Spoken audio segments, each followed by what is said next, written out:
दोस्तों, आज का हमारा ये जो वीडियो है वो ड्रूपल 11 के की फीचर, मतलब ड्रूपल 11 में कौन कौन से की फीचर आए हैं, ड्रूपल 11 में क्या नया आया है उसके ऊपर है। और ड्रूपल 11 पे मैं बहुत जल्दी एक पूरी सीरीज बनाने वाला हूँ। कुछ वीडियोस जो हैं उसके वो मेंबर ओनली रहेंगे और कुछ वीडियोस उसके नॉर्मल वीडियो रहेंगे जो सभी के लिए पब्लिक रहेंगे। करीब 50 से 60 वीडियो, 60 से 70 वीडियो उसमें बनेंगे और ड्रूपल 11 पे जो नए फीचर आए हैं और किस तरीके से ड्रूपल 11 पे काम होता है वो अपने को देखना है। तो ये उसी सीरीज का पहला वीडियो है और इसका टाइटल है कि ड्रूपल 11 के जो की फीचर है और जो इन्हेंसमेंट है वो हम बात कर रहे हैं। तो देखिए, सबसे पहला फीचर आया है ड्रूपल 11 पे।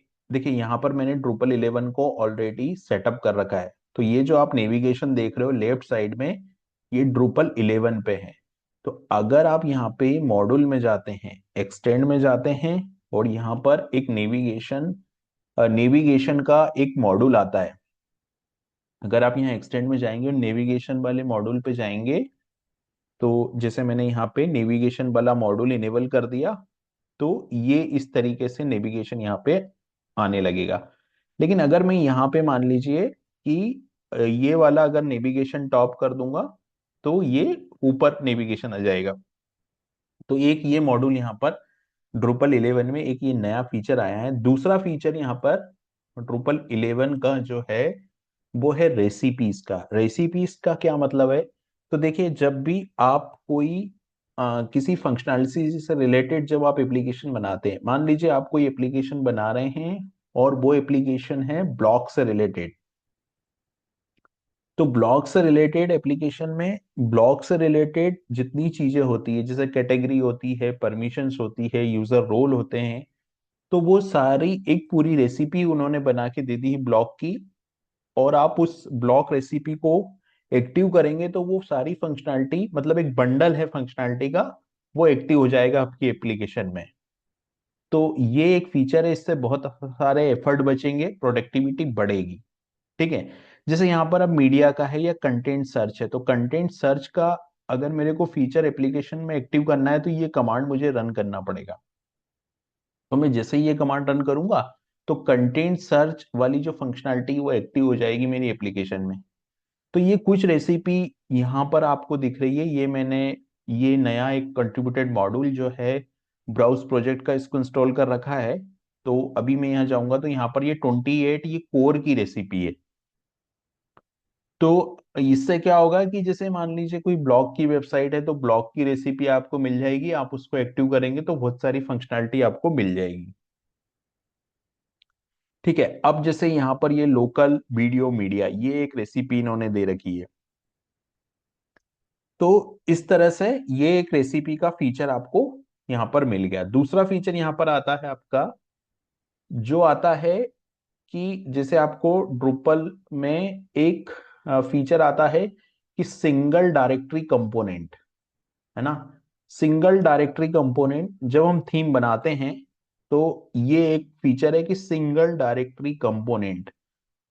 तो जैसे मैंने यहाँ पर एक थीम बनाई है ना, इस थीम में मैंने यहाँ पर एक सिंगल डायरेक्टरी कंपोनेंट बनाया है। यहाँ पर मैंने थीम्स में देखोगे तो कस्टम एसडीसी करके एक थीम बनाई है और इस थीम में मैंने एक कंपोनेंट बनाया है। तो और इस कंपोनेंट को हम लोग, इस कंपोनेंट की जेएस फाइल, इस कंपोनेंट की सीएसएस फाइल और इस कंपोनेंट की YML file, JS file, CSS file, YML file, और ये पूरा का पूरा एक कंपोनेंट होगा। और उस कंपोनेंट की जितनी भी फाइलें हैं, जैसे सीएसएस है, जेएस है और टेम्पलेट है, तो एक कंपोनेंट्स करके हम फोल्डर बना सकते हैं और एक कंपोनेंट बेस्ड डेवलपमेंट यहाँ पर हम लोग कर सकते हैं। तो पैकेज बन जाएगा, यानी कि ये कंपोनेंट मतलब पूरा पैकेज, उस पैकेज के अंदर उसकी सीएसएस फाइल, उसकी जेएस फाइल है और ये पूरा का पूरा कंपोनेंट को हम लोग टेम्पलेट के अंदर कुछ इस तरीके से, जो हमारी टेम्पलेट होगी किसी भी टेम्पलेट के अंदर, जैसे मान लीजिए यहाँ पर मैंने एक नोड टेम्पलेट के अंदर इसको रेंडर किया कंपोनेंट को, तो रो यहाँ पर मैं इस तरीके से मैंने कंपोनेंट को रेंडर कर लिया। ये देखिए, ये कंपोनेंट यहाँ पर रेंडर हो रहा है। तो अगर मैं इसका यहाँ पर जैसे किसी एप्लीकेशन के अंदर जाते हैं, या कंटेंट के अंदर जाके मैं इसका आउटपुट अगर आपको दिखाऊं, तो मैं कंटेंट पे जाता हूं। ये कंटेंट है मेरा, और इस कंटेंट पे मैंने एक डमी कंटेंट क्रिएट किया है इस कंपोनेंट के साथ। तो ये देखिए यहाँ पर आप देख रहे हैं, ये कुछ इस तरीके से इसका जो आउटपुट है वो कुछ इस तरीके से आ रहा है। ये देखिए, ये यहाँ पर कंपोनेंट स्टार्ट हुआ और ये यहाँ पर कंपोनेंट एड हुआ। तो यहाँ पर ये दूसरा फीचर था जिसमें हमने देखा कि सिंगल डायरेक्टरी कंपोनेंट जो है वो ये Drupal 11 में है। उसके बाद यहाँ पे कुछ चीजें यहाँ से रिमूव की गई है। तो अभी हम उन चीजों को देखेंगे जो यहाँ से रिमूव की गई है, यानी कि ड्रूपल 11 में जिन मॉड्यूल को रिमूव किया गया है ना। तो जो रिमूव किया गया है उसमें से हमको देखना है कि बहुत सारे मॉड्यूल को रिमूव कर दिया है। और जो मॉड्यूल को रिमूव किया है वो अपन देखते हैं। तो जैसे यहाँ पर एक्शन यूआई एक मॉड्यूल हुआ करता था, तो एक्शन यूआई को जो है वो रिमूव किया गया यहाँ से। और एक्शन यूआई के बाद में एक बुक मॉड्यूल हुआ था, तो बुक मॉड्यूल को भी रिमूव किया गया है। उसके बाद में फोरम मॉड्यूल है, ट्रेकर मॉड्यूल है, इन मॉड्यूल को रिमूव किया गया है ना। और इसको कंट्रीब्यूट में, इसको यहां से रिमूव करके कंट्रीब्यूट में डाला गया है, मतलब कोर से रिमूव करके कंट्रीब्यूट में डाला गया है कुछ मॉड्यूल को, जिसे फोरम मॉड्यूल है। तो अभी फोरम मॉड्यूल कोर का पार्ट यहाँ पर नहीं है ना। और जैसे एक टूर मॉड्यूल था, तो ये भी, ये सब मॉड्यूल जो है वो कोर का पार्ट यहाँ पर नहीं है। तो ये एक चेंजेस था Drupal 11 में। और जो Drupal 11 में जो सर्वर की कॉन्फ़िगरेशन की अगर हम बात करें, तो Drupal 11 में जो सर्वर की कॉन्फ़िगरेशन है वो क्या है यहाँ पर। तो देखिए, PHP जो है 8.3 चाहिए यहाँ पर। अगर मैं PHP की बात करूं तो PHP 8.3 होगा यहाँ पर। और जो MySQL है वो भी 8.0 प्लस यहाँ पर हमको चाहिएगा। तो ये कुछ नए चेंजेस है, जैसे PHP 8.3 चाहिए, और यहाँ पे जो सर्वर रिक्वायरमेंट है उसमें PHP 8.3 यहाँ पर हमको चाहिए।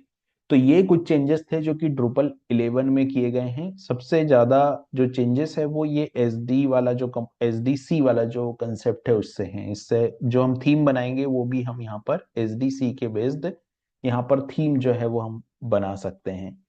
और उसके बाद में जो कुछ चेंजेस जो है वो फ्रेमवर्क को लेके किए गए हैं। jQuery 4 आ गया है इसमें, और jQuery 4 आने के बाद में सिम्फोनी का वर्जन 7 यहाँ पर आ गया है। तो ये चेंजेस jQuery और सिम्फोनी फ्रेमवर्क से रिलेटेड थे। तो ये कुछ चेंजेस जो है वो Drupal 11 में किए गए हैं।